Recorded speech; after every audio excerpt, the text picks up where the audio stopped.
Hello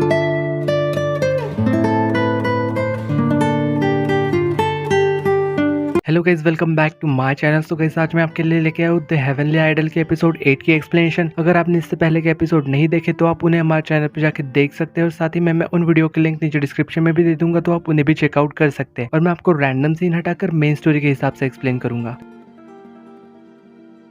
episode 8 के starting में हमें यहाँ दिखाया जाता है कि यहाँ पे सागाम ने ना युनवू को अपने साथ उसके देवता से मिलाने ले जा रहा था। तब यहाँ पे युनवू उससे पूछ रहा था कि ये कौन सी जगह है। तो यहाँ वो उसे बता रहा था कि इस जगह का नाम ना द आफ्टर लाइफ है, और बता रहा था कि मरने के बाद ना असल में लोगों को यही लाया जाता है और हम असल में पृथ्वी पे संतुलन बनाने का काम करते हैं, और तुम इस संतुलन को ना असल में खराब कर रहे हो, इसलिए हमारे देवता ना असल में तुमसे मिलना चाहते हैं। इसके बाद जब यहाँ पे वो युनवू को अपने दुनिया के अंदर ले आया था, और असल में यहाँ पे उनकी देवता ना यहाँ पे एक लेडी थी, जिसे कि हमने यहाँ पे पहले भी एपिसोड में देख चुके हैं। यहाँ युनवू से देख रहा था और बाद में वो उससे पूछता है कि आप मुझे क्या लॉर्ड रेमंड से मिलाने में मदद कर सकती है। तो यहाँ पे वो लेडी उससे कह रहे थे कि क्या तुम्हें शर्म नहीं आती, तुमने हमारे संतुलन को खराब कर दिया, मैं ऐसा क्यों करूँ। तो यहाँ वो उससे कह रहा था कि उनसे मिलने से ना असल में अपनी दुनिया में मैं वापस जा सकता हूँ, जिससे कि यहाँ पे संतुलन ना फिर से ठीक हो जाएगा। तो यहाँ लेडी क्वीन उससे कह रहे थे कि ऑलरेडी ना यहाँ पे डेविल आ चुके हैं, तो तुम्हारे जाने से ना असल में यहाँ कुछ नहीं होगा। और साथ ही में उससे कह रहे थे कि हमारी दुनिया से ना एक ब्रश गायब हो गया है, जिस ब्रश से ना इंसानों को डेविल में बदला जाता है, और असल में तुम्हारी दुनिया में ना 5 डेविल एंटर भी कर चुके हैं, और उस ब्रश को ना एंटरटेनमेंट इंडस्ट्री में से किसी ने चुराया है, इसलिए मैं चाहती हूँ कि तुम उसे ना ढूंढो। तब युनवू यहाँ पे कह रहा था कि अगर मैं आपकी हेल्प करूंगा तो क्या आप मुझे लॉर्ड रेमंड से मिलवाएंगी। तो यहाँ क्वीन लेडी उससे कह रहे थे कि मुझे ना उन लोगों के मास्टर भी चाहिए फिर। तो युनवू उससे कह रहा था कि उसने कुछ नहीं किया। तो यहाँ क्वीन उससे कह रही थी कि अगर तुम ये हमारा काम कर दोगे तो मैं तुम्हें लॉर्ड रेमंड से मिलवाऊंगी, अगर तुम्हें फिर भी मुझ पर यकीन नहीं हो रहा है ना तो फिर मैं तुम्हें दिखाती हूँ। तो वो यहाँ पे ना उसे अपने एक पावर से एक रास्ता खोल के दिखाती है। वो उससे कह रहे थे कि अगर तुम मेरी मदद करोगे तो ये रास्ता तुम्हें लॉर्ड रेमंड तक लेके जाएगा। और दूसरी तरफ हम यहाँ पे किमडाल और सिजियोन को दिखाया जाता है, जो कि यहाँ पे चेक कर रहा था उसे। तो यहाँ उसे पता चलता है कि असल में किमडाल ना अपने आप से बहुत ज्यादा नफरत करती है। और इसके बाद हमें यहाँ पे सागामरे और युनवू को भी दिखाया जाता है। यहाँ ये दोनों ना जंक्शन के पास आए थे। तो यहाँ पे जंक्शन ने युनवू को देख के उससे कह रहा था कि मैंने तुम्हें ड्राइव करने के लिए कहा था और मुझे लगा कि तुम अब तक तो मर भी चुके होंगे। तो युनवू ना यहाँ पे उसकी बात ही नहीं सुन रहा था, और वो उससे कह रहा था कि डेविल कहाँ है, मुझे उसका पता दो। तो यहाँ पे वो उससे कह रहा था कि मैं किसी डेविल वेविल के बारे में नहीं जानता, और उसकी आंखें भी रेड हो चुकी थी। वो यहाँ पे मॉन्स्टर में बदलने ही वाला था कि यहाँ पे सागामरे ना उसे पकड़ लेता है और उसे ना एक दूसरी दुनिया में लेके चला जाता है, जहाँ पे चारों तरफ अंधेरा ही अंधेरा था। तो यहाँ पे जंक्शन सागामरे से कह रहा था कि तुम एक ग्रीम रिपर हो, प्लीज मुझे छोड़ दो, मैंने कुछ भी नहीं किया। और इधर हमें दिखाया जाता है कि असल में जंक्शन ना जमीन पे लेटा हुआ था, और वो यहाँ पे अपने पावर से उसे कंट्रोल कर रहा था, और साथ ही में उससे पूछ रहा था कि डेविल कहाँ पे है। तो यहाँ वो उसे बता देता है कि डेविल ना असल में आरयू एंटरटेनमेंट का चेयरमैन है, प्लीज मुझे छोड़ दो, मैंने कुछ नहीं किया। और ये सब जानने के बाद ना फिर वो वहाँ से बाहर आ गए थे, जहाँ सागामरे युनवू से पूछ रहा था कि क्या तुम उस वाइस चेयरमैन के बारे में कुछ जानते हो। तो यहाँ वो मना कर देता है, पर सागामरे उससे कह रहा था कि मैं उसे जानता हूँ, क्योंकि आज हमारी कंपनी ना उनके साथ मीटिंग भी करने वाली थी और किमडाल वहाँ जाने वाली है। तो यहाँ पे युनवू उससे कह रहा था कि फिर तो हमें अभी वहाँ पे जाना होगा। तो यहाँ पे सागामरे ना उसे हाथ पकड़ के जादू से उसे उस डेविल के पास ले आया था, जहाँ पे किमडाल भी थी। वही जब यहाँ पे डेविल पीछे मुड़ता है तो उसे पता चल जाता है कि युनवू ना वहाँ आ चुका है, और वही यहाँ पे सागामरे ने अपनी जादुई रस्सी निकाल ली थी और पीछे छुपा ली थी। तो यहाँ पे वो डेविल उससे कह रहा था कि तुम दोनों को ये सब करने की जरूरत नहीं है, पर वो यहाँ पे ना खुद ही अपनी तलवार निकाल के ना किमडाल को मारने वाला था। पर युनवू ने यहाँ पे असल में किमडाल के सामने आके अपनी शील्ड को निकाल के ना उसे प्रोटेक्ट कर रहा था। तो यहाँ पे फिर सागामरे भी अपनी रस्सी से उसकी मदद कर रहा था, और यहाँ पे फाइट के दौरान ना वो डेविल अपनी तलवार से युनवू को घायल कर देता है, जिस वजह से कि यहाँ पे उसके पैर से ना खून निकल रहा था। पर वो जैसे तैसे ने अपनी चोट को ठीक करके उस डेविल को धक्का देके वो लोग वहां से भाग जाते हैं। फिर जब हमें यहाँ पे दिखाया जाता है कि असल में वो दोनों ना किमडाल को उसके घर लेके आए थे और उसे ना यहाँ पे बेड पे सुला देते हैं। वही है युनवू को भी ये बात पता थी कि असल में डेविल ने ना इसके ऊपर मैजिक किया है, जिसकी वजह से ना वो डेविल के कंट्रोल में थी। फिर नेक्स्ट सीन में हमें यहाँ पे जंक्शन को दिखाया जाता है, जिससे कि यहाँ पे होश आ गया था। रोज जब यहाँ पे रूम से बाहर जाता है ना, तो यहाँ पे उससे ना कोई भी बात ही नहीं कर रहा था। तो वो यहाँ पे अपने मैनेजर से पूछ रहा था कि मुझसे कोई बात क्यों नहीं कर रहा। तो यहाँ उसका मैनेजर उसे बता रहा था कि तुम्हारी एक कन्फेशन वीडियो ना वायरल हो गई है, जिसमें कि तुमने एक्सेप्ट किया है कि तुमने जीतने के लिए किंग वॉन जुंग को सीढ़ी से धक्का दिया था। वही यहाँ पे उसे भी पता था कि ये सब ना असल में युनवू ने किया है। फिर नेक्स्ट सीन में हमें यहाँ पे दिखाया जाता है कि युनवू ना किमडाल का यहाँ पे वेट कर रहा था। फिर कुछ देर बाद ना यहाँ पे किमडाल भी आ जाती है। तो यहाँ युनवू उससे कह रहा था कि डेविल ने ना तुम पे मैजिक किया है, तो इसलिए तुम काम नहीं कर सकती, कुछ देर आराम करो। पर किमडाल उससे कह रहे थे कि मैं ठीक हूँ, पर तभी अचानक से ना उसकी आंखें भी रेड होने लगती है, और वो यहाँ पे फिर कहती है कि आज मौसम कितना अच्छा है और मुझे आज काम भी नहीं करना फिर। और वो यहाँ ना अंदर ही अंदर उस ब्लैक मैजिक से शायद लड़ भी रही थी और इस वजह से ना वो यहाँ पे बीच बीच में ना ठीक भी हो जा रही थी। पर अचानक पता नहीं क्यों तो वो वहाँ से भागने लग जाती है, इसलिए यहाँ पे युनवू भी उसके पीछे भागने लग जाता है और यहाँ पे किमडाल और वो दोनों ही आके ना बस में बैठ जाते हैं। तो यहाँ किमडाल युनवू से कह रहे थे कि तुम मुझे अपने पावर से ठीक क्यों नहीं कर देते फिर। तो यहाँ पे फिर युनवू ना अपनी पावर से किमडाल को ठीक करने की कोशिश कर रहा था, लेकिन वो ना यहाँ पे ठीक ही नहीं कर पाता। फिर जब हमें यहाँ पे नेक्स्ट सीन में दिखाया जाता है कि युनवू ना असल में सागामे से आके मिल रहा था और उससे पूछ रहा था कि क्या तुम्हें वो लड़का मिला जिसने कि असल में उस ब्रश को चुराया था। तो यहाँ युनवू से कह रहा था कि मैं ढूंढ रहा हूँ लेकिन अब तक मिला नहीं और आज मैं एक म्यूजिक शो में भी जाने वाला हूँ, तो शायद वो वहीं पे मिल जाए। और साथ ही में यहाँ पे युनवू सागामरे से पूछ रहा था कि इसमें अलग क्या होगा। तो सागामरे यहाँ पे उसे बता रहा था कि वो सभी ना इंसानों जैसे दिखते हैं पर उसके अंदर से ना एक गंदी सी स्मेल भी आएगी। फिर जब हमें यहाँ पे नेक्स्ट डे दिखाया जाता है कि वाइल्ड एनिमल के सभी मेंबर ना एक म्यूजिक शो में आए थे परफॉर्मेंस देने के लिए और तभी यहाँ पे ना उनके सामने वही इवल ग्रुप वहाँ आ जाता है। तो युनवू को ना यहाँ पे फिर उसके ग्रुप से ना एक गंदी सी स्मेल भी आ रही थी, जिससे उसे पता चल जाता है कि इनके ग्रुप के मेंबर में से ही उनमें से कोई है जिसने कि उस ब्रश को चुराया था। फिर जब यहाँ पे उनकी परफॉर्मेंस हो जाने के बाद वो सब लोग वापस घर जा रहे थे तो यहाँ युनवू नोटिस करता है कि उसके साथ में यूजिन नहीं है और यहाँ वो सभी मेंबर से पूछ भी रहा था कि वो कहाँ पे है, पर यहाँ तो उसके बारे में किसी को भी नहीं पता था। वही यहाँ पे फिर वो घर आ गए थे तो यहाँ पे वो घर पे भी चेक करता है, लेकिन वो तो यहाँ पे घर में भी नहीं था और फिर वो उसे ढूंढते ढूंढते ना फिर टेरिस पे भी चला जाता है। तो यहाँ पे वो ना टेरिस में लेटा हुआ था। तो यूजिन यहाँ पे उसे बता रहा था कि उस इविल ग्रुप में ना असल में एक लड़का है जो कि हाई स्कूल में ना मुझे बुली किया करता था और आज मुझे उसे देख के ना बहुत ज्यादा गुस्सा आया क्योंकि उसने इतना ज्यादा बुरा किया दूसरों के साथ, फिर भी वो आज इतनी ज्यादा फेमस हो चुका है। फिर जब हम यहाँ पे शाम को नेक्स्ट सीन में किमडाल और युनवू को दिखाया जाता है, जहाँ युनवू किमडाल से पूछ रहा था कि मैं इन इवल ग्रुप से कैसे लड़ सकता हूँ क्योंकि उनके पास ना एक बहुत ही ज्यादा इंपॉर्टेंट चीज है। तभी हमें यहाँ दिखाया जाता है कि असल में किमडाल को ना एक मैसेज आया हुआ था जिसमें असल में लिखा हुआ था कि इवल बॉयज एक बैटल करने वाले हैं, अगर वाइल्ड एनिमल में से किसी को पार्टिसिपेट करना हो तो वो कर सकते हैं। तो यहाँ युनवू उससे कह देता है कि मैं वहां जाऊंगा। वही हमें फिर नेक्स्ट सीन में दिखाया जाता है कि एक डेविल ना एक आदमी को मार रहा था, तभी वहाँ पे एक लड़की वहाँ आ जाती है और उसके बाद वहाँ ना सागामरे भी पहुंच गया था। तो यहाँ वो लड़की सागामरे को बता रही थी कि उस डेविल ने ना असल में उस आदमी को मार दिया और वो वहाँ से भाग भी गया। फिर जब हमें यहाँ पे बैटल रॉयल का सीन दिखाया जाता है जहाँ पे इन लोगों का ना बैटल हो रहा था, वही यहाँ पे इवल बॉयज के ग्रुप में से एक लड़का आया हुआ था जिसका नाम ना रैकिन था। तो यहाँ असल में रैकिन के ऊपर ना युनवू को शक हो रहा था कि शायद यही वो लड़का है और फिर ना यहाँ पे उनके गेम का राउंड शुरू हो चुका था। उसके बाद जब हमें यहाँ पे लीजेरी को दिखाया जाता है तभी ना उसके पास यहाँ पे वो डेविल आ गया था और वो यहाँ पे उसके सर पे अपना हाथ रख के ना उसे भी वश में कर लेता है। फिर इधर हमें यहाँ पे फिर से युनवू को दिखाया जाता है जहाँ पे इन लोगों का ना अब सेकंड राउंड शुरू होने वाला था, जहाँ किनमियुनसो नाम की एक लड़की को ना बुलाया जाता है और सभी लोगों को ना यहाँ पे उससे बात करनी होगी और वो यहाँ पे बताएगी कि उसे ना किसी बात करके अच्छा लगा। फिर जब यहाँ पे वो गेम खत्म होने के बाद किमडाल और युनवू साथ में बैठे हुए थे और साथ ही में वो बात कर रहे थे, तभी यहाँ पे अचानक से ना उनकी बॉस वहाँ आ गई थी और वो उन दोनों को ना यहाँ से अपने ऑफिस में लेके चली जाती है और वो यहाँ पे उन लोगों को बता रही थी कि असल में यूजिन ने ना रिजाइन कर दिया है वाइल्ड एनिमल से और वो यहाँ से जा भी चुका है। तो वो लोग ना यहाँ पे सभी लोग उसे ढूंढने लग जाते हैं, लेकिन यूजिन तो यहाँ पे उसे कहीं भी नहीं मिल रहा था। इसके बाद फिर हमें यहाँ पे बैटल राउंड का थर्ड राउंड दिखाया जाता है जहाँ सभी पार्टिसिपेट को ना एक एक करके किनमियुनसो के साथ डेट पे जाना था और सबसे पहले यहाँ पे डेट पे जाने की बारी युनवू की आई थी। तो यहाँ पे वो उससे माफी मांग रहा था कि उसे ना देर हो गई और साथ ही में वो उसे बता रहा था कि हमारे ग्रुप का ना एक मेंबर गायब हो गया है जिस वजह से हम उसे ढूंढ रहे थे, इसीलिए मुझे देर हो गई थी। तो यहाँ पे वो उसे बता रही थी कि असल में आज मेरे पास ना एक लड़का आया हुआ था जिसका नाम चाहुंग क्यू है, वो ना असल में मेरे पास काम ढूंढते हुए आया था। पर यहाँ पे युनवू को पता चलता है कि वो लड़का ना असल में यूजिन ही है। तो यहाँ पे वो उससे कहता है कि मुझे उसके पास ले चलो। तो फिर यहाँ पे वो लड़की भी ना उसे उस एड्रेस पे लेके चली जाती है जहाँ उन्हें ना यहाँ पे यूजिन मिल जाता है और फिर यहाँ पे युनवू ना असल में उसे समझाने लग जाता है तो वो भी यहाँ पे मान जाता है और ये सभी लोग ना यहाँ पे काफी ज्यादा इमोशनल हो गए थे, इसलिए सभी लोग एक दूसरे को यहाँ पे फिर हक करते हैं। फिर नेक्स्ट डे हमें यहाँ दिखाया जाता है असल में यहाँ पे बैटल वाले गेम का ना रिजल्ट अनाउंस होने वाला था जिससे कि असल में यहाँ पे युनवू ने जीत लिया था। नेक्स्ट सीन में हमें यहाँ पे किमडाल और युनवू को शॉप में दिखाया जाता है जहाँ पे वो बैठे के बात कर रहे थे। तो यहाँ पे युनवू ना उससे कह रहा था कि मैं ना तुम्हें ठीक नहीं कर पा रहा हूँ क्योंकि तुम खुद ही अपने आप से नफरत करती हो और वो यहाँ पे उसे कहता है कि लीजेरिन ना असल में तुम्हें माफ कर दिया है और साथ ही में वो उसे उसकी रिकॉर्डिंग भी सुना रहा था जिसमें उसने कहा था कि मैं तुमसे नाराज बिल्कुल भी नहीं हूँ। फिर तभी हमें यहाँ पे कुछ देर पहले का एक फ्लैशबैक सीन दिखाया जाता है जहाँ पे लीजेरी ना असल में फिर से सुसाइड करने चली गई थी, लेकिन तभी ना वहाँ पे अचानक से युनवू वहाँ आ गया था और वो उसे समझा रहा था और साथ ही में वो ना यहाँ पे उसे किमडाल का दिया हुआ लेटर भी दिखा रहा था जिसे पढ़ के यहाँ पे लीजेरी को यकीन हो जाता है कि उसके साथ जो कुछ भी हुआ उसमें किमडाल की कोई भी गलती नहीं थी। इसके बाद यहाँ पे प्रेजेंट सीन में किमडाल उससे कह रहे थे कि लीजेरी ने भले ही मुझे माफ कर दिया है पर मैंने ना फिर भी उसे काफी ज्यादा हर्ट किया था, इसलिए मैं खुद को इतना ज्यादा हेट करती हूँ और वो ये सब कह के यहाँ पे रोने लगती है। तो यहाँ पे युनवू खड़ा होकर ना असल में उसे समझाने की कोशिश कर रहा था और वो उसे फोरहेड पे किस भी करता है। तभी यहाँ पे उसके किस करते समय ना यहाँ अचानक से एक रोशनी निकलने लगती है और इस वजह से यहाँ पे किमडाल ना असल में ठीक हो गई थी, क्योंकि शायद यहाँ पे कोई मैजिक हुआ था। और फिर ना ये दोनों को यहाँ पे एक दूसरे को ऐसे ही देखने लग जाते हैं और इस सीन के साथ यहाँ पे एपिसोड 8 की एंडिंग होती है।